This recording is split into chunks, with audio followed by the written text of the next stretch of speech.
Hi. The purpose of my project is to recreate the front-end components pertinent to a single restaurant listing for Yelp. I am responsible for creating the reservations calendar component, and I chose to do this component because I wanted to improve my design planning and decision-making for components that dynamically render many smaller subcomponents. And I also wanted to improve my mastery of CSS by taking on the challenge of styling a table in the calendar. The first challenge that I would face was a design challenge. And if we can see, the difference between February and March on our calendar would be the number of rows displayed on the calendar. I was able to import moment and figure out how many days are in the respective month, as well as the day of the week that the first would fall on. With these two pieces of information, I was able to offset the cells in the calendar such that the first would always fall on the correct first date of the month. And I would know that every other cell that has an invalid value, such as a -5 or 29 onward for February, would be an invalid cell, and I would not display those values. I would display them as a blank cell. This would solve the challenge of having 5 rows instead of 6, because I knew that if every cell in the 6th row was an invalid cell, I would just simply not render it.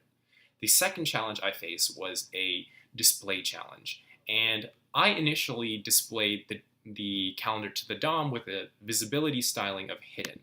This means that the calendar was always on the DOM, and that could potentially have some unintended consequences. So I chose to refactor this by creating a on-click event that would display and render the calendar, and on blur, this would actually unrender the calendar, and the calendar would no longer be on the DOM. This had its own issues because I had to research into changing the focus on this click into the calendar, as well as figuring out event propagation or event bubbling and stopping the propagation, so that when I clicked anywhere else, it would actually not do two event handles. And the last challenge that I faced was a styling challenge, and that initially came when I rendered the calendar with table HTML elements.